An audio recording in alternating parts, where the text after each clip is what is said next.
Rasulullah SAW adalah guru kita. Sepakati dulu poin ini. Tidak ada guru bagi umat Islam siapapun yang syahadat kecuali Nabi Muhammad SAW. Ini disepakati dulu. Semua dai dan ulama adalah pewaris beliau. Artinya harus mewariskan ilmu yang beliau ajarkan. Apa yang diajarkan itu yang disampaikan ke umat. Yang tidak diajarkan mereka larang agar dikerjakan. Kan begitu mestinya. Ini kaidahnya dulu. Masalah kasus ada orang imam pimpin doa setelah sholat, jangan dibahas doanya. Doa adalah ibadah. Tapi begini, sebelum anda kerjakan satu ibadah, tanya, saya mau ziarah kubur. Jangan ziarah kubur sebelum anda tanya bagaimana Rasulullah SAW ziarah kubur, agar jangan anda buat-buat ziarah kubur itu. Adanya orang taruh kembang di kuburan, siram air, buat batu nisan, pasang lampu, baca zikir-zikir di sana. Karena dia mau ziarah kubur semaunya sendiri. Tidak bisa. Anda muslim, punya kiai, punya Rasulullah SAW, suri tauladan kita, uswatun hasanah. Tanya Rasulullah ziarah kubur bagaimana? Rasulullah SAW dalam hadis Bukhari menziarahi kubur Baqi. Datang, memberikan salam, mendoakan mereka, pulang. Nggak ada lagi yang lain. Nggak pernah Nabi SAW bawa kembang, siram kuburan karena sudah kering. Padahal Madinah panas 50 derajat, pecah-pecah tanahnya. Ada istilah di Indonesia kalau tanahnya pecah, kesian lagi diazab di bawah, kasih air, kasih kembang biar wangi, biar ditaruh kembang yang paling mahal. Kalau dia ahli maksiat tetap disiksa di bawah gitu kan. Jadi nggak bisa itu patokannya. Mau sholat, jangan pernah sholat dulu. Tanya Rasulullah sholat bagaimana, belajar 5 menit bisa. Oh rukunya begini, sujudnya begini, sama. Baru Allah terima. Tujuan Nabi SAW diutus untuk apa? Untuk dicontohi, diciplak hidupnya. Cara makannya, cara tidurnya, berpakaian, bahkan cara jalannya saja. Para sahabat contohnya, Nabi jalan begini. Bukankah ada hadis yang mengatakan sahabat berkata Rasulullah SAW kalau jalan seperti orang turun dari bukit. Mereka sampai membahasakan itu. Rasulullah pernah keluar kepada kami menyisir rambutnya dengan rapi ke arah sebelah kanan belakang. Ditunjukkan, gitu kan? Rasulullah SAW menyukai ini. Rasulullah SAW memakan dengan cara begini. Diajarkan kepada kita semua agar kita contohin. Yang jadi masalah bagi kita ini, kita selalu mau buat apa-apa yang tidak diperintahkan oleh Nabi SAW. Selalu alasannya baik. Sekarang kasus berdoa setelah sholat. Doa adalah ibadah, nggak ada masalah doa. Tapi kalau kita mau ikat antara sebuah ibadah dengan ibadah yang lain, tanya dulu. Rasulullah pernah ikat nggak? Pernah pertemukan nggak? Ziarah kubur dengan baca Quran. Ziarah kubur ibadah, baca Quran ibadah. Pernah nggak Nabi baca Quran di kuburan? Itu tanya. Nggak ada riwayat Nabi SAW pernah baca Al-Fatihah untuk orang mati atau baca di ayat Al-Quran. Datangkan dalilnya coba. Nggak ada satu hadis pun menjelaskan masalah itu. Lalu kenapa anda buat? Oh karena saya mau buat ibadah. Baik ibadah yang Nabi ajarin. Salam, doain, selesai. Jangan lebih daripada itu. Masa anda lebih pintar dari Nabi Muhammad SAW? Habis sholat, memang paket yang Nabi tawarkan, yang beliau selalu kerjakan adalah zikir. Setelah sholat dengan zikir sholat yang sudah masyhur, istighfar, kemudian baca Allahumma antas salam, sampai membaca ayat kursi, al-ikhlas, al-falaq, an-nas, baca subhanallah, alhamdulillah, Allah akbar 33 kali, sampai terakhir baca digenapkan la ilaha illallah wahdahu la syarika lah. Selesai itu semua hadis Nabi SAW menjelaskan setelah sholat, Rasulullah SAW langsung berdiri. Memang beliau tidak pernah berdoa habis sholat lima waktu itu. Memang begitu. Bukan doanya yang jadi masalah, bukan. Karena Rasulullah tidak kerjakan, jadi kita tidak kerjakan. Saya tekankan dalam pengajian saya, kalau anda punya hajat berdoa, berdoalah setelah sholat ba'diyah. Insya Allah aman. Karena sudah lepas dari paket yang Nabi tentukan. Selama Rasulullah SAW sudah mencontohkan dan memerintahkan sebuah perbuatan, ditentukan tempatnya, jumlahnya, waktunya, jangan pernah dilanggar. Habis sholat bacalah subhanallah 33, alhamdulillah 33, Allah akbar 33. Jangan anda bilang saya bisa baca 100. Loh, Rasulullah suruh 33 kok. Ditentukan, jangan lebih pintar. Nanti setelah sholat, jangan ikutkan dengan paket rangkaian sholat ini. Di luar waktu sholat anda membaca 100 silahkan. Karena nggak ada penekanan di situ. Kalau ada penekanan waktu, tempat, dan jumlah, jangan dibantah. Anda pengikut Rasulullah atau bukan gitu kan? Harus jadi jelas. Yang membuat umat ini di Indonesia juga jadi masalah sekarang karena mau buat sendiri. Semaunya sendiri. Kenapa akhi, kenapa Pak Kiai, kenapa Habib, kenapa Ustadz, kenapa buat ini? Bukankah Rasulullah tidak mencontohkan? Oh enggak apa-apa, ini kan baik. Loh, kalau semua orang berkata seperti Anda, apa yang tertinggal dari agama kita? Kira-kira apa lagi yang tertinggal? Enggak ada kemurnian agama karena semua orang mau buat semaunya. Gitu kan? Semaunya sendiri. Pindah rumah, baca berzanji. Apa itu berarti sejarah Nabi? Kenapa baca berzanji saudaraku? Rasulullah waktu pindah rumah pernah baca-baca gitu enggak? Enggak pernah. Kenapa dibuat? Anda muslim bukan? Muslim. Ya saya harus ikuti. Kalau tidak akan terus ini Mengakar nih, Anda buat satu bid'ah sekarang, bid'ah itu lawannya sunnah. Anak Anda akan buat 10 bid'ah, cucunya akan buat 100 bid'ah, akan banyak bid'ah merakar di masyarakat, dan agama akan ditinggalkan. Kemurnian sunnah akan hilang, gitu kan? Ini bahaya.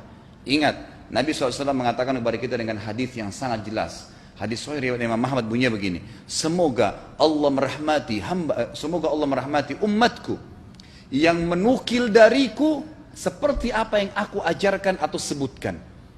Sampai ulama hadis mengatakan Nabi ucapin habis sholat astagfirullah, maka sahabat tidak ada berani yang menambah azim. Nggak ada sahabat yang bilang astagfirullah azim habis sholat, nggak ada. Astagfirullah saja karena Nabi ucapin itu. Mereka mengakui tidak lebih pintar daripada Nabi SAW. Kenapa kita harus tambah astagfirullahaladzim, wali walidayya, wali muslimin, panjang. Dari mana ini semua? Ditambah-tambah, diembel-embelin, kenapa? Akhirnya keluar dari ajaran Nabi Muhammad SAW. Ini masalah gitu kan? Kenapa harus dilakukan? Peringatan maulid Nabi sudah sering saya ingatkan. Anda tanya semua yang buat maulid, kapan maulid itu sejarahnya ada? Semua buku sejarah menjelaskan tahun 230 Hijriah. Nabi meninggal tahun berapa? 11 Hijriah. Gitu kan? 11 Hijriah. Lalu kenapa harus ada dilakukan? Dan dari mana sejarahnya? Yang membuat pertama adalah orang-orang Syiah. Sejarahnya jelas dari Fatimiyah. Semua buku sejarah sepakat mengatakan bahwasanya maulid munculnya di zaman Fatimiyah. Dinasti Fatimiyah, orang-orang Syiah di Mesir, gitu kan? Dan mereka punya 6 macam maulid yang sampai hari ini masih dikerjakan di Iran. Ada maulid Nabi SAW, Hasan, Husain, Ali, Fatimah, dan raja mereka. Sampai hari ini masih ada. Kenapa orang-orang waktu baca maulid, baca salawat sambil berdiri pegang tangannya taruh di dada? Karena keyakinan orang Syiah, ruhnya Nabi SAW sedang lewat. Anda tahu nggak itu? Banyak orang kita buat tidak tahu. Yang penting bahasa Arab ikut saja, gitu kan? Tidak bisa.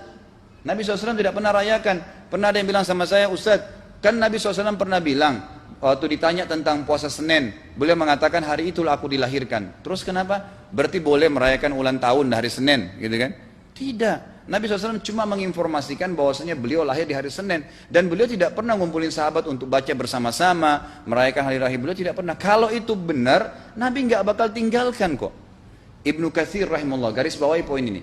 Ibnu Katsir rahimahullah, dalam tafsir beliau, tafsir Quran Azim, dan subhanallah Ibnu Katsir ini, kata ulama, hampir semua kalangan golongan itu banyak memakai banyak memakai buku beliau, walaupun berbeda dari sisi pemahaman yang lain, tapi tafsirnya kebanyakan kembali ke tafsir beliau. Beliau mengatakan tafsir surah Al-Maidah ayat 3 yang bunyinya a'udzubillahi minasyaitonir rajim, al-yawma akmaltu lakum dinakum, hari ini saya sempurnakan agama kalian, kata Allah, ya. Wa atmamtu alaikum nikmati, saya sempurnakan nikmatku pada kalian, artinya tidak butuh yang lain. Wa raditu lakumul Islam madina, saya ridha Islam sebagai agama kalian. Kata beliau, ayat ini turun menandakan dan memastikan bahwasanya Nabi Muhammad SAW tidak meninggal dunia kecuali sudah mengajarkan semuanya, yang hitam, yang putih, yang gelap, yang terang, yang susah, yang muda, ya, semua dijelaskan. Siapa, kata beliau, yang menganggap masih ada sesuatu yang harus ditambahkan setelah Nabi SAW meninggal dan turun ayat ini, maka dia adalah ahli bid'ah. Dia orang yang membuat-buat agama. Nabi sudah ajarkan semua, selesai. Jangan ditambah, jangan dikurangin. Kita tidak lebih pintar dari Nabi SAW. Nabi nggak pernah rayakan hari lahirnya, jangan dirayain, selesai. Emang kenapa kalau kita nggak rayain? Kenapa? Tangan kita terputus? Enggak. Masih banyak ibadah yang disunnahkan gitu. Sama dengan kasus Isra dan Mi'raj. Kejadian besar dalam Islam. Tapi Anda boleh kembali kepada semua buku sirah. Saya tantang semua buku sirah Anda kembali. Insya Allah yang berpegang pada Al-Quran dan Sunnah, memang ada dasar wahyunya, maka semua akan menjelaskan. Nabi SAW setelah pulang dari Isra dan Mi'raj tidak pernah mengumpulkan sahabat-sahabat untuk merayakannya setiap tahun. Tidak pernah. Boleh dipelajari iya, setiap hari. Tapi ditentukan tanggalnya lalu dibuat acara. Tidak pernah Nabi SAW buat itu. Lalu kenapa Anda buat? Kalau Anda mau tetap buat, ya silahkan, itu hak terserah Anda. Tapi saya ngajak kepada Anda kembali kepada kemurnian ajaran Nabi SAW. Kita tidak akan pernah kembali, kata Syekh Utsaimin rahimahullah, umat Islam ini akan kembali kepada kejayaan mereka kalau mereka betul-betul kembali kepada ajaran Rasul mereka Muhammad SAW. Murnikan ajaran Nabi, yang jalankan seperti yang beliau ajarkan, selesai, akan aman. Pasti akan kembali kejayaannya. Kita nggak bisa saling menghardik, saling menyalahkan yayasan ini, organisasi ini, kelompok ini, karena masing-masing mau beristidlal sendiri, mau menjalankan sendiri hukum-hukum agama ini, bukan mengikuti sunnah Nabi SAW. Jemaah haji kita, jemaah umrah, datang ke Mekah, tur dalam kota Mekah, naik ke gunung untuk lihat Gua Hira. Kenapa naik ke Gua Hira? Oh, Rasulullah pernah di sini. Baik, saya jelaskan. Nabi Muhammad SAW ke Gua Hira sebelum turunnya wahyu. Dan beliau terakhir sekali di Gua Hira pada saat menerima Iqra bismi rabbikal ladzi khalaq. Itu saja. Setelah kejadian itu, beliau turun dari Gua Hira, dari waktu itu sampai meninggal, Nabi SAW tidak pernah ke Gua Hira lagi dan tidak pernah suruh sahabatnya ke Gua Hira. Kenapa anda ke Gua Hira? Sampai naik 3 jam ada yang jatuh mati.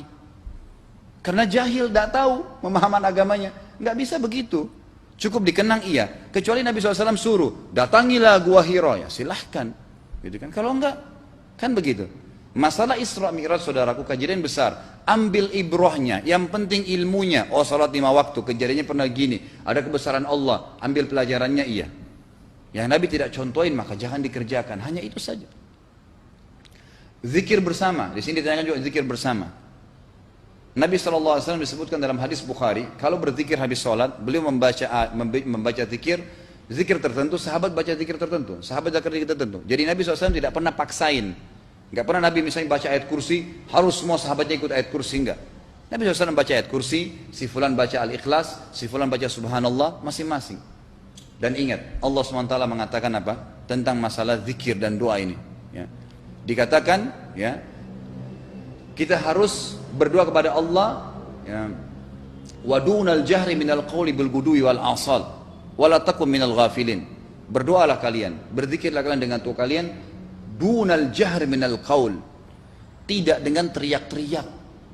Allah berfirman dunal jahr, tidak teriak-teriak, ya. Dan janganlah kalian menjadi orang-orang yang lalai. Makanya pernah ada sahabat waktu Nabi SAW berkata begini dalam hadis Bukhari juga, waktu pulang dari salah satu perjalanan, kalau kalian sedang menukik kuda, unta lagi menukik, bertakbirlah, bilang Allahu Akbar.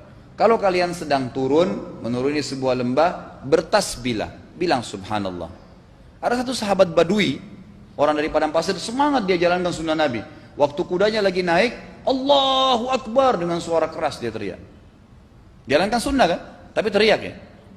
Apa yang terjadi? Nabi SAW panggil, ditepuk pundaknya, Nabi mengatakan, pelankan suaramu. Zat yang sedang kau panggil tidak tuli. Allahu Akbar. Cukup. Ada apa? Kecuali di medan perang lain nakutin musuh. Gitu kan? Untuk apa takutin kuda sendiri? Nggak perlu, gitu kan? Jadi mengikuti sunnah Nabi dengan ilmu yang benar itu akan membawakan ketenangan hidup. Yang buat kacau kita ini jadi kacau karena mau membumbu-bumbui macam-macam ditambah-tambah.